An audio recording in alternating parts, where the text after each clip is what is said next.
नमस्कार दोस्तों, मैं विक्रांत चौधरी एसके बुक्स के यूट्यूब चैनल पर आपका स्वागत करता हूं। दोस्तों, आज का जो हमारा टॉपिक है वो स्टैटिक जीके से लिया गया है, जिसमें आज हम बात करेंगे भारत के यूनेस्को विश्व धरोहर स्थलों के बारे में। पहले हम डिस्क्रिप्टिव मैटर देखेंगे, उसके बाद जो आपके एसएससी एमटीएस में एग्जाम में जो क्वेश्चन पूछे जाते हैं उसके अकॉर्डिंग कुछ इंपॉर्टेंट क्वेश्चन भी करेंगे। सबसे पहले हम डिस्क्रिप्टिव मैटर देखते हैं। यूनेस्को विश्व धरोहर स्थल के बारे में जानते हैं। यूनेस्को की फुल फॉर्म की बात की जाए तो united nation educational scientific and cultural organization, ये इसकी फुल फॉर्म होती है। यह यूनाइटेड नेशन की एक विशेष एजेंसी है। यह शिक्षा, विज्ञान और संस्कृति के क्षेत्र में अंतर्राष्ट्रीय सहयोग के माध्यम से शांति स्थापित करने के लिए प्रयासरत है। क्या है? ठीक है। इसकी स्थापना की बात करें दोस्तों हम, तो यूनेस्को की स्थापना कब हुई थी? 16 नवंबर 1945 को, 16 नवंबर 1945 को यूनेस्को की स्थापना की गई थी। अब इसके मुख्यालय की बात करें तो इसका मुख्यालय कहाँ है? पेरिस, फ्रांस में, जहाँ पर 2024 के जो ओलंपिक और पैरा ओलंपिक चल रहे हैं वही पेरिस है ये। तो पेरिस, फ्रांस में इसका मुख्यालय है। किसका? यूनेस्को का। ठीक है। अब बात करें विश्व विरासत स्थल की, तो क्या होता है ये? यह ऐसा स्थान होता है जिसे यूनेस्को द्वारा अपने विशेष सांस्कृतिक या भौतिक महत्व के लिए सूचीबद्ध किया जाता है। ठीक है। तो विश्व विरासत स्थल क्या होता है कि एक स्थान या कोई जगह होती है जिसको यूनेस्को अपने विशेष सांस्कृतिक या भौतिक महत्व के लिए एक सूचीबद्ध तैयार करता है। ठीक है। अब बात की जाए भारत की, तो भारत में 43 यूनेस्को धरोहर स्थल है। कितने हैं? 43। ठीक है। नवीनतम यूनेस्को धरोहर स्थल की बात की जाए तो अभी जो 42वें नंबर का था वो था होयसल मंदिर समूह। इसमें तो 3 मंदिर थे। वो 42वें नंबर के यूनेस्को धरोहर स्थल थे भारत के। कौन कौन से थे? 3। बेलूर जो चेनाश्वर मंदिर है, हलेबेडी में होयसलेश्वर मंदिर है और सोमनाथपुरम में केशव मंदिर है। ठीक है। तो 42वें नंबर का जो यूनेस्को धरोहर स्थल था भारत का वो होयसल मंदिर समूह था। और जो अंतिम जो था 43वें नंबर का वो चराई देव मोईदाम, ये असम का है। और ये जुलाई 2024 में ही इसमें इस सूची में ऐड किया गया है। ठीक है। तो 43 टोटल भारत में कितने धरोहर स्थल हैं? 43 यूनेस्को धरोहर स्थल हैं। अब बात की जाए इनके डिवाइडेशन की, तो कुल सांस्कृतिक धरोहर स्थल कितने हैं? सांस्कृतिक धरोहर स्थल की संख्या है 35। प्राकृतिक धरोहर स्थल की बात की जाए तो इसमें टोटल कितने हैं? 7 है। और एक मिश्रित धरोहर स्थल है। तो कितने हो गए ये? 43। तो टोटल भारत में 43 यूनेस्को धरोहर स्थल है। इसमें सांस्कृतिक धरोहर स्थल की संख्या कितनी है? 35 है। और प्राकृतिक धरोहर स्थल की संख्या कितनी है? 7 है। और एक जो है वो मिश्रित धरोहर स्थल है। अब बात करेंगे हम, तो सूची में सबसे पहले शामिल किए गए धरोहर स्थल कौन कौन से थे? ताजमहल जो आगरा है, आगरा का किला, अजंता एवं एलोरा की गुफाएं, जो कि 1983 में सबसे पहले जो भारत के धरोहर स्थल थे। ताजमहल, आगरा का किला, अजंता एवं एलोरा की गुफाएं, इनको 1983 में यूनेस्को की विश्व धरोहर स्थल की सूची में शामिल किया गया था। ठीक है। विश्व धरोहर स्थलों की संख्या के आधार पर भारत का विश्व में कौन सा स्थान है? 6ठा नंबर। ठीक है। तो कितने भारत में यूनेस्को धरोहर स्थल है? 43 है।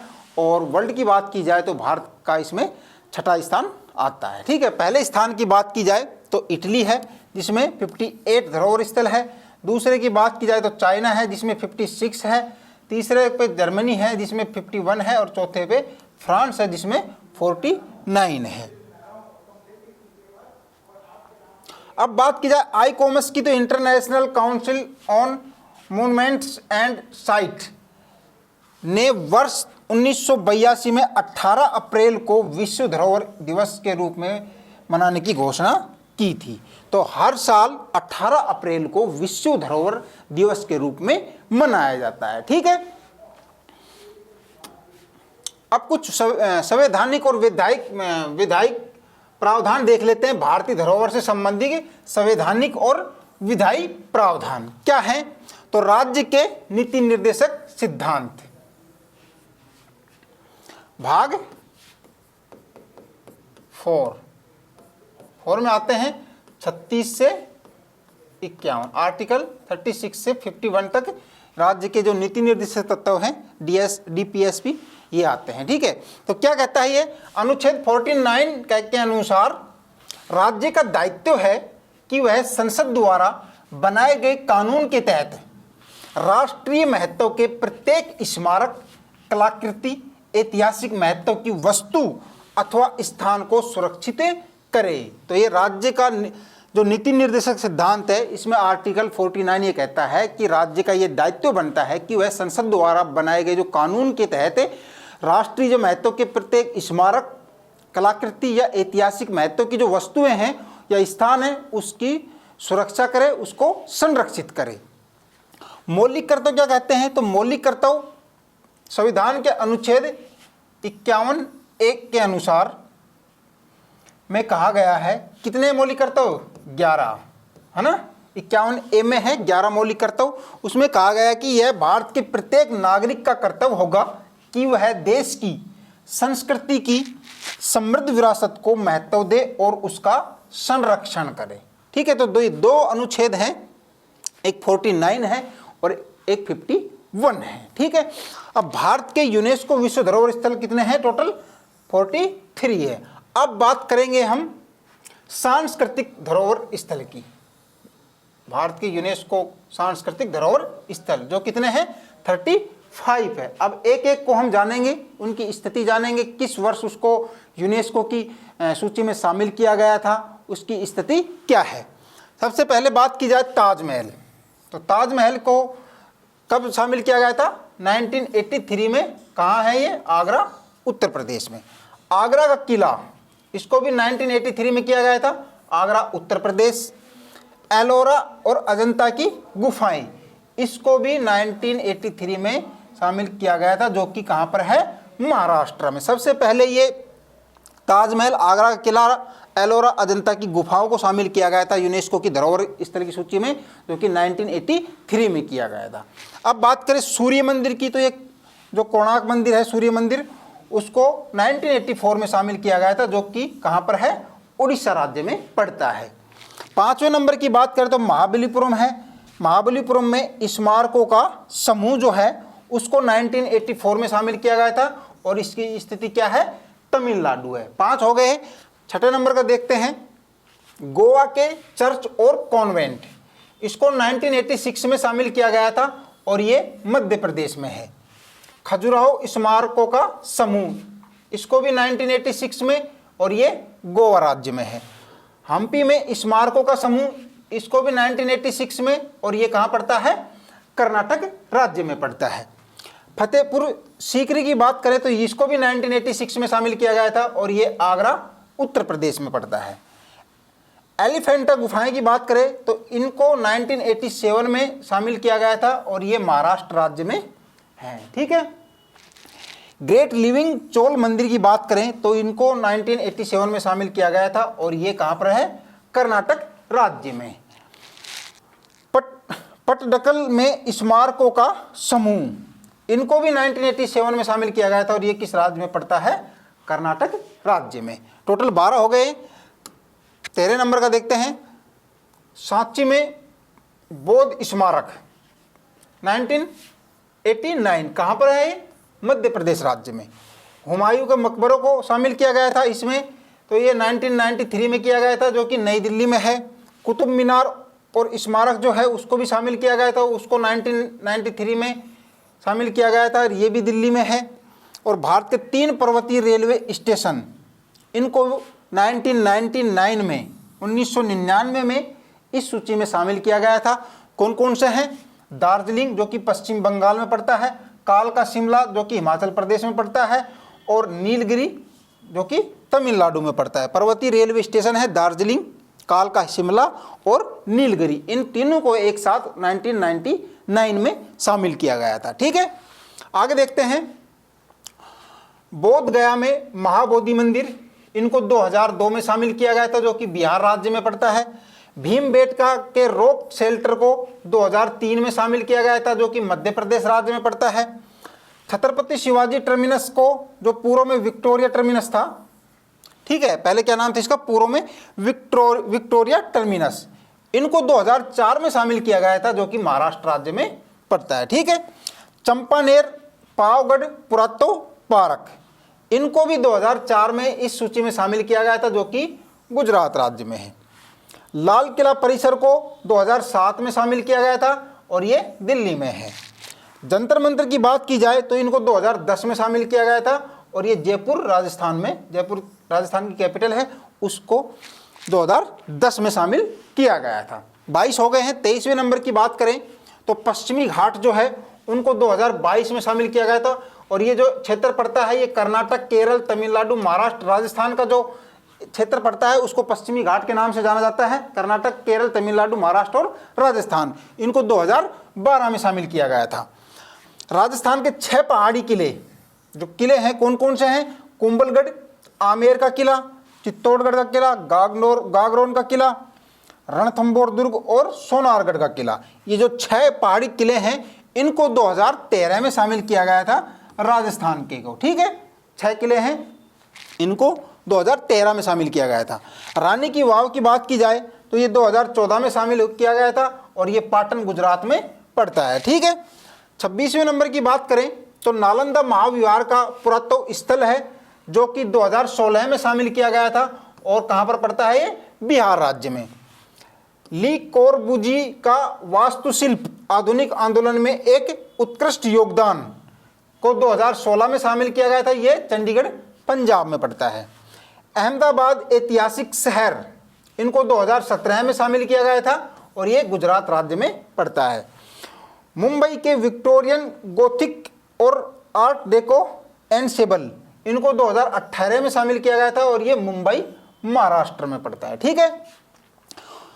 30 नंबर की बात करें तो ये जयपुर शहर परकोटा जो है उनको शामिल किया गया था विश्व धरोहर स्थल में और इनको 2017 में कहाँ पर पड़ता है, राजस्थान राज्य में। काकतई रुद्रेश्वर जो रामपा मंदिर है उनको 2021 में शामिल किया गया था तेलंगाना राज्य के को। धोलावीरा एक हड़प्पा शहर, उनको 2021 में किया गया था शामिल, ये गुजरात राज्य में पड़ता है।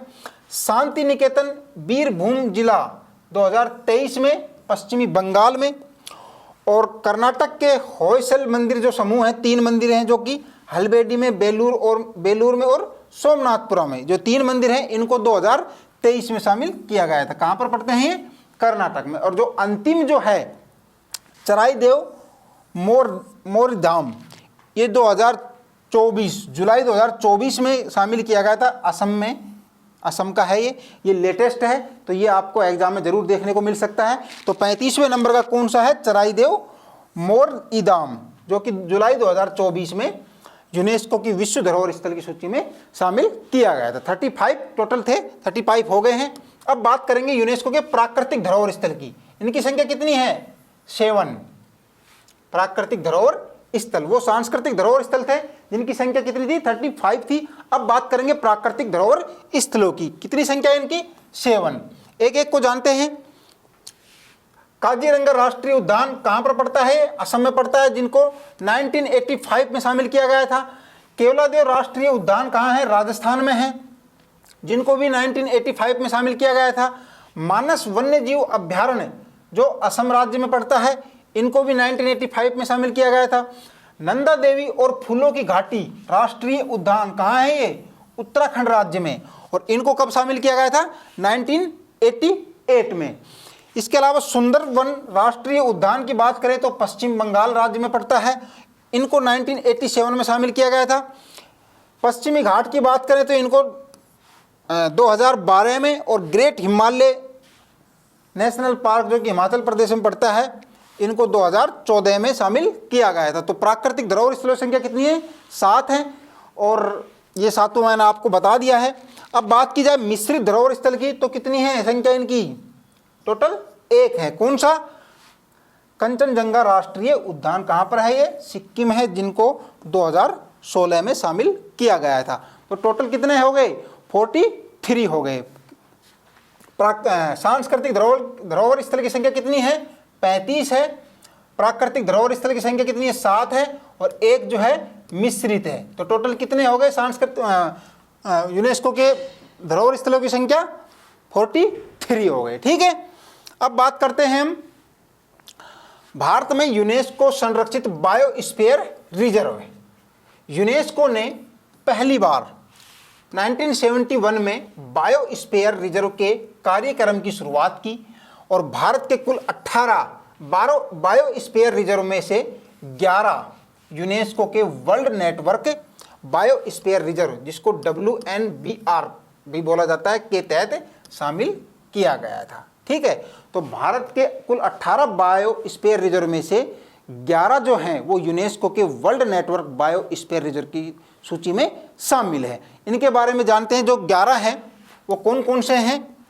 भारत के बायोस्फीयर रिजर्व जो 11 जो शामिल हैं यूनेस्को के वर्ल्ड नेटवर्क बायोस्फीयर रिजर्व की सूची में, तो पहले नंबर का कौन सा है? नीलगिरी बायोस्फीयर रिजर्व, जिनको 1986 शामिल किया गया था और ये तमिलनाडु राज्य में पड़ता है। मन्नार की खाड़ी की बात की जाए तो 2001 में शामिल किया गया था, ये भी तमिलनाडु राज्य में पड़ता है। सुंदरवन की बात करें तो 2001 में शामिल किया गया था, पश्चिमी बंगाल।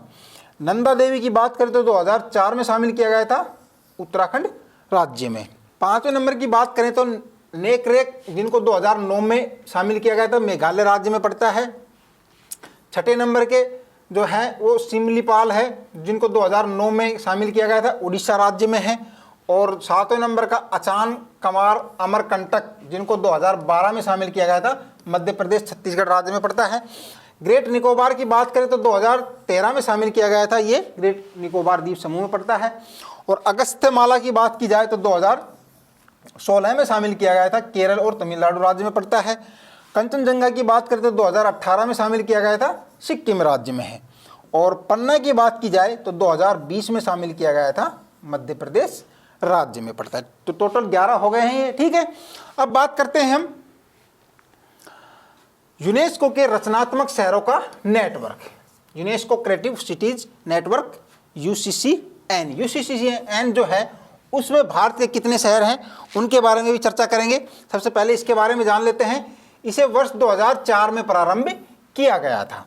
इसका उद्देश्य उन शहरों के मध्य सहयोग को बढ़ावा देना है जो रचनात्मकता को अपने शहरी विकास में एक रणनीतिक कारक के रूप में पहचानते हैं। ठीक है, तो UCCN नेटवर्क की बात करें तो में 7 रचनात्मक क्षेत्र शिल्प एवं लोक कला, मीडिया कला, फिल्म डिजाइन, गैस्ट्रोनॉमी, साहित्य और संगीत शामिल हैं। ठीक है, अब बात की जाए भारत के जो UCCN में शामिल शहरों की, तो इनके बारे में चर्चा कर लेते हैं।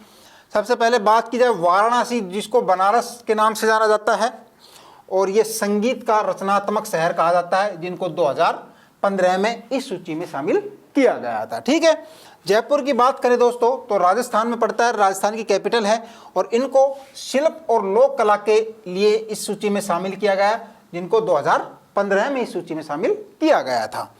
चेन्नई की बात करें तो संगीत का रचनात्मक शहर ये भी है, और इनको 2017 में शामिल किया गया था। हैदराबाद की बात करें हम तो गैस्ट्रोनॉमी के क्षेत्र में इनको शामिल किया गया था 2019 में। मुंबई की बात करें तो इसको फिल्म सिटी के रूप में शामिल किया गया था 2019 में। श्रीनगर की बात करें हम तो शिल्प और लोक कला के लिए इनको शामिल किया गया था 2021 में। कोझिकोड को बात करें तो ये साहित्य का रचनात्मक शहर के रूप में इसको शामिल किया गया था, और इनको 2023 में शामिल किया गया था। और ग्वालियर शहर की बात करें तो इनको संगीत के लिए शामिल किया गया था, और 2023 में UCCN की लिस्ट में शामिल किया गया था। ठीक है, अब बात करते हैं हम यूनेस्को अमूर्त सांस्कृतिक धरोहर स्थलों की सूची की। अमूर्त है ना, अमूर्त सांस्कृतिक धरोहर स्थलों की सूची कितने हैं? टोटल 15 है। भारत के कितने स्थल शामिल है इसमें? 15 है। ठीक है, पहले इसके बारे में थोड़ा जान लेते हैं, क्या है अमूर्त सांस्कृतिक विरासत। इसे जीवित सांस्कृतिक विरासत भी कहा जाता है। इसमें वे प्रथाएं, अभिव्यक्तियां, ज्ञान और कौशल हैं जिन्हें समुदाय समूह तथा कभी कभी व्यक्ति अपनी सांस्कृतिक विरासत के हिस्से के रूप में पहचानते हैं। ठीक है, नवीनतम अमूर्त धरोहर सूची स्थल में जो भारत का जो शहर शामिल हुआ है, वो शहर को वाला काट देना, ठीक है।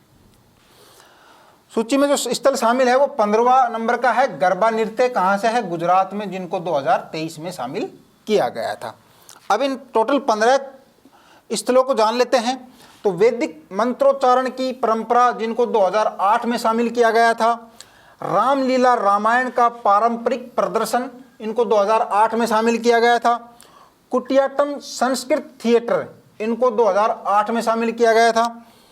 नेक्स्ट की बात करें तो राममन गढ़वाल हिमालय के धार्मिक उत्सव और परंपरा का मंचन, इनको 2009 में शामिल किया गया था। मुंडियट्टू अनुष्ठान थिएटर और केरल का नृत्य नाटक, इनको 2010 में शामिल किया गया था। और कालबेलिया राजस्थान का लोक गीत और नृत्य, इनको भी 2010 में शामिल किया गया था। छऊ नृत्य की बात करें तो इनको भी 2010 में शामिल किया गया था। इसके अलावा लद्दाख का बौद्ध जंप, हिमालय के लद्दाख क्षेत्र, जम्मू और कश्मीर, भारत में पवित्र बौद्ध ग्रंथों का पाठ, इनको 2012 में शामिल किया गया था। मणिपुर का संकीर्तन अनुष्ठान, गायन, ढोलक बजाना और नृत्य करना, इनको 2013 में शामिल किया गया था।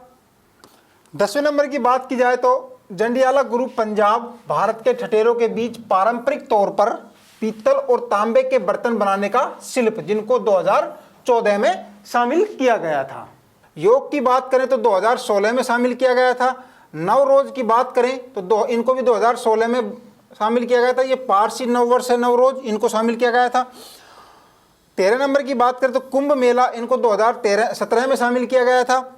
और दुर्गा पूजा की बात करें तो इनको 2021 में शामिल किया गया था, जो कि पश्चिम बंगाल से है ना। और जो अंतिम जो शामिल किया गया था गरबा नृत्य, 2023 में गुजरात राज्य में। ठीक है, इस प्रकार से दोस्तों डिस्क्रिप्टिव मैटर हमने देखा है। अब कुछ इंपॉर्टेंट क्वेश्चन करेंगे जो एग्जाम के पॉइंट ऑफ व्यू से इंपॉर्टेंट होने वाले हैं। चलिए शुरुआत करते हैं। पहला सवाल देखते हैं। यूनेस्को की स्थापना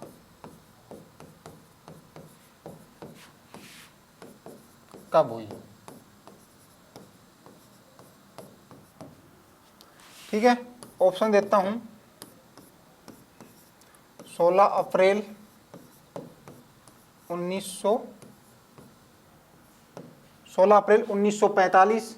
ठीक है, बी है 16 नवंबर 1945। सी ऑप्शन है 21 सितंबर 1946। और डी है आपके लिए 17 अक्टूबर 1945। यूनेस्को की स्थापना कब हुई थी बताइए? कब हुई थी? 16 नवंबर, है ना। 16 नवंबर 1945 को यूनेस्को की स्थापना हुई थी। ठीक है, नेक्स्ट देखते हैं। यूनेस्को का मुख्यालय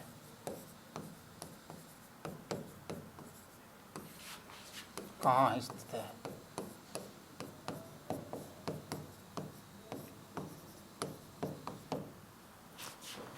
ऑप्शन देता हूं मैं आपको।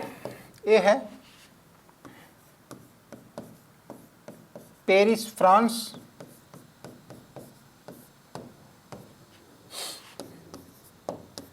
बी है Washington DC USA, C option है जेनेवा स्विट्जरलैंड,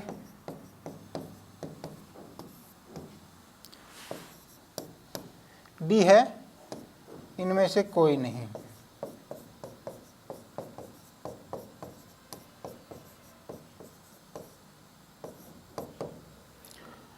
यूनेस्को का मुख्यालय स्थापना कब हुई थी? 16 नवंबर 1945 को हुई थी। और इसका मुख्यालय कहाँ पड़ता है? पेरिस, फ्रांस, जहाँ पर ओलंपिक और पैरा ओलंपिक चल रहे हैं। ठीक है, तो पेरिस फ्रांस यूनेस्को का मुख्यालय है। ठीक है, आगे देखते हैं।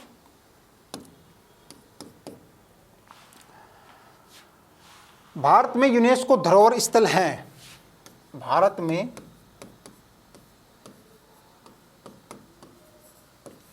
यूनेस्को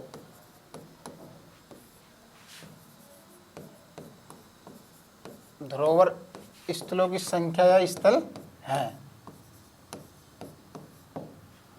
भारत में यूनेस्को धरोहर स्थल हैं। ठीक है, ए है 15, बी है 35, सी है 43 और डी है 18।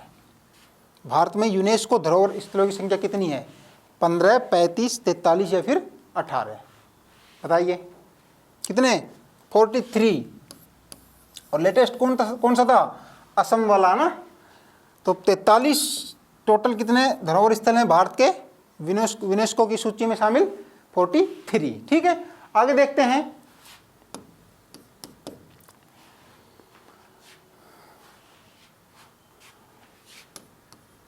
विश्व धरोहर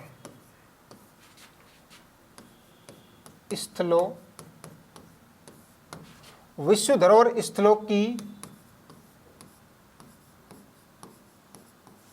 संख्या के आधार पर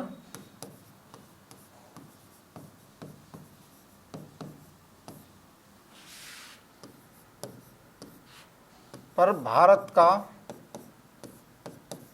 कौन सा स्थान है? कौन सा स्थान है?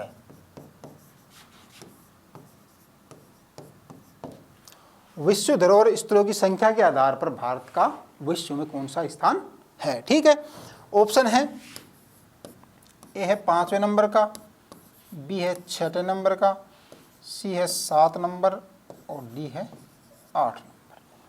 4 ऑप्शन है। विश्व धरोहर स्थलों की संख्या के आधार पर भारत का विश्व में, है ना, विश्व में कौन सा स्थान है? बताइए कौन सा होगा? 6ठे नंबर। कितने हैं टोटल? 43। ठीक है, नेक्स्ट देखते हैं। विश्व धरोहर दिवस। विश्व धरोहर दिवस कब मनाया जाता है?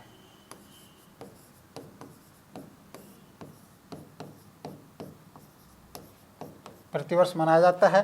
विश्व धरोहर दिवस कब मनाया जाता है? ए है 18 फरवरी, बी है 18 अप्रैल, सी है 30 मार्च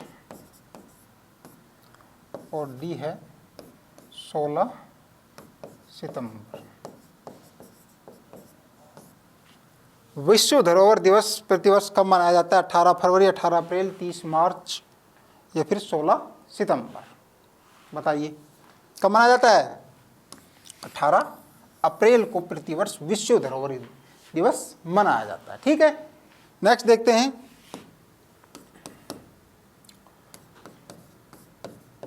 ये क्वेश्चन एग्जाम में पूछा गया है आपके एसएससी एमटीएस में। किस अनुच्छेद के तहत राज्य का, किस अनुच्छेद के तहत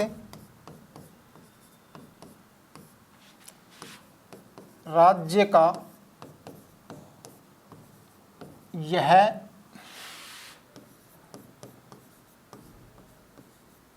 किस अनुच्छेद के तहत राज्य का यह दायित्व है कि वह राष्ट्रीय महत्व के दायित्व है कि वह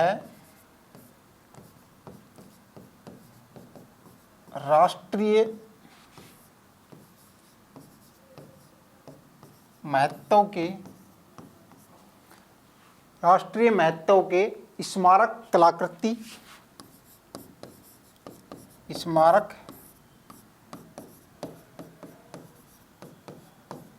कलाकृति, स्मारक कलाकृति, स्थलाकृति या ऐतिहासिक स्थल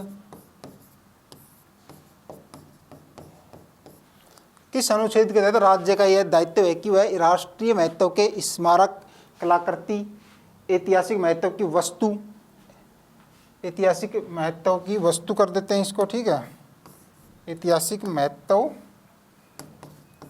की वस्तु या स्थान, है ना, स्थान को सुरक्षित रखे, है ना, स्थान को सुरक्षित रखे। ये क्वेश्चन आपके SSC/MT से पूछा गया है। किस अनुच्छेद के तहत राज्य का यह दायित्व है कि वह राष्ट्रीय महत्व के प्रत्येक स्मारक कलाकृति और ऐतिहासिक महत्व की वस्तु अथवा स्थान को सुरक्षित रखे? तो किस आर्टिकल के तहत? आर्टिकल 49 नीति निर्देशक तत्व जो 36 से 51 तक हैं, उसमें आर्टिकल 49 में ये कहा गया है कि राज्य का यह दायित्व है कि वह राष्ट्रीय महत्व के प्रत्येक स्मारक कलाकृति, ऐतिहासिक महत्व की वस्तु अथवा स्थान को सुरक्षित रखे। ठीक है, नेक्स्ट देखते हैं। भारत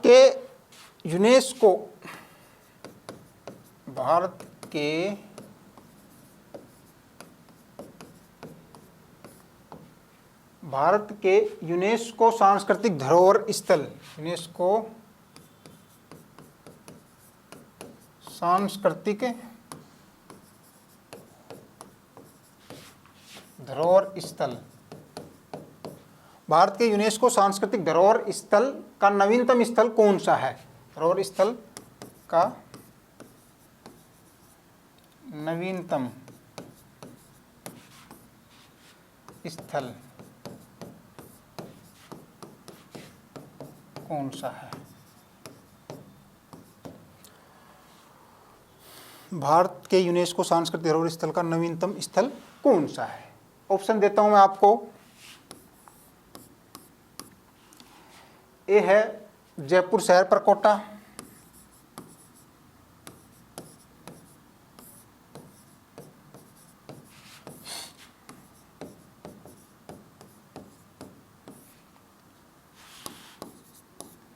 जयपुर शहर परकोटा, धोलावीरा,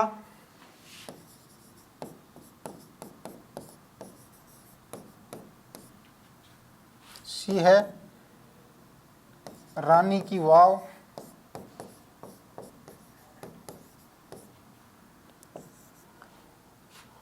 जयपुर शहर का परकोटा, धोलावीरा, रानी की वाव और चराई देव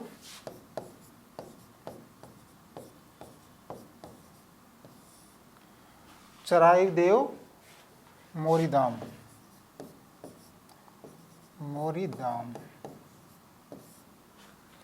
भारत के यूनेस्को सांस्कृतिक धरोहर स्थल का नवीनतम स्थल कौन सा है, यानी कि सूची में शामिल कौन सा हुआ है?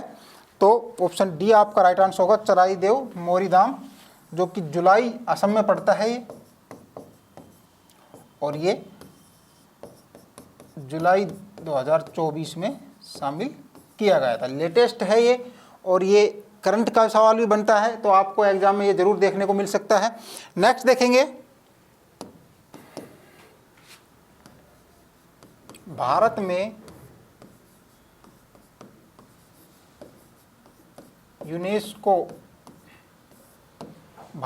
यूनेस्को संरक्षित बायोस्फीयर, भारत में यूनेस्को संरक्षित बायोस्फीयर,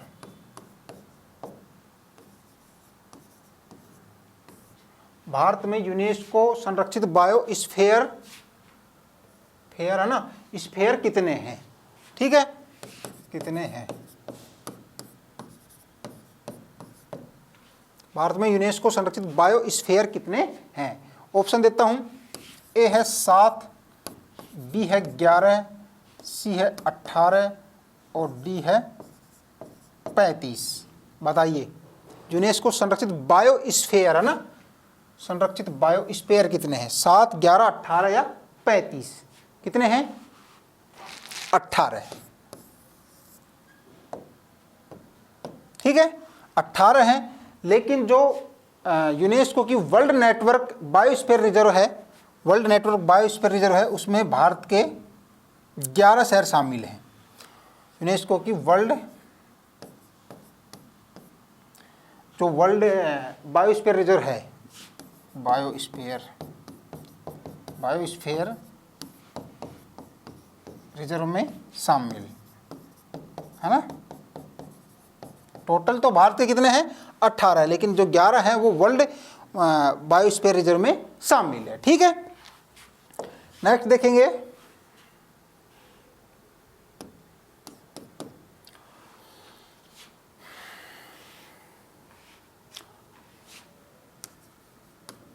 भारत में अमूर्त सांस्कृतिक धरोहर स्थलों की संख्या कितनी है? भारत में अमूर्त सांस्कृतिक धरोहर स्थलों की संख्या कितनी है? ऑप्शन है, ए में 11 है, बी में 15, सी में 18 और डी में 40। अमूर्त सांस्कृतिक धरोहर स्थलों की संख्या कितनी है? 15 है। अमूर्त सांस्कृतिक धरोहर स्थलों की संख्या कितनी है? 15 है। ठीक है, आगे देखते हैं,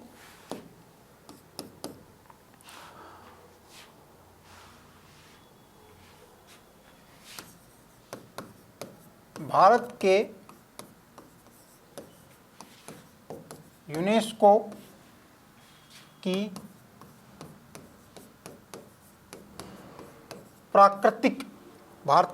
की प्राकृतिक धरोहर स्थल की सूची में, है ना, प्राकृतिक धरोहर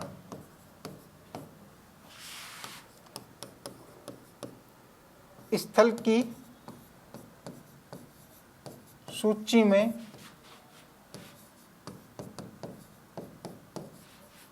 शामिल नहीं है। भारत के यूनेस्को की प्राकृतिक धरोहर स्थल की सूची में शामिल नहीं है। ऑप्शन देता हूं, ए है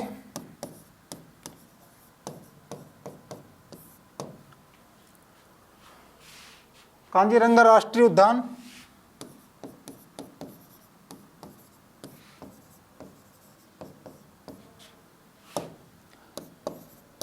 बी है मानस राष्ट्रीय उद्यान, सी है सरिस्का राष्ट्रीय उद्यान, और जो डी ऑप्शन है आपका वो सुंदरवन राष्ट्रीय उद्यान।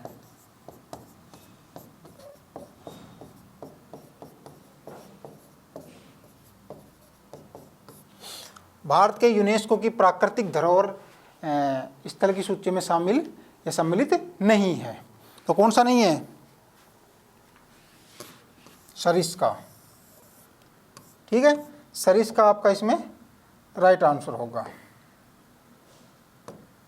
कौन सा है? सरिस्का नहीं है। कांजीरंगा राष्ट्रीय उद्यान असम ये भी है, सुंदरवन राष्ट्रीय उद्यान ये असम ये भी है, मानस है ना, ये कहाँ पर पड़ता है? असम, ये भी असम, और ये पश्चिमी बंगाल है ना, और ये कहाँ पड़ता है? राजस्थान। तो ये राजस्थान का जो सरिस्का है ये यूनेस्को की प्राकृतिक धरोहर स्थल की सूची में शामिल नहीं है। दोस्तों, इस प्रकार के क्वेश्चन एसएससी एमटीएस एग्जाम में पूछे जाते हैं। अब इस एग्जाम को क्रैक करने के लिए एसके बुक्स द्वारा जो बुक्स लॉन्च की गई है उनके बारे में चर्चा कर लेते हैं। क्या मैटर मिलने वाला आपको इन बुक्स में? तो ये सभी बुक्स आपको एसके बुक्स पब्लिकेशन की मिलेगी।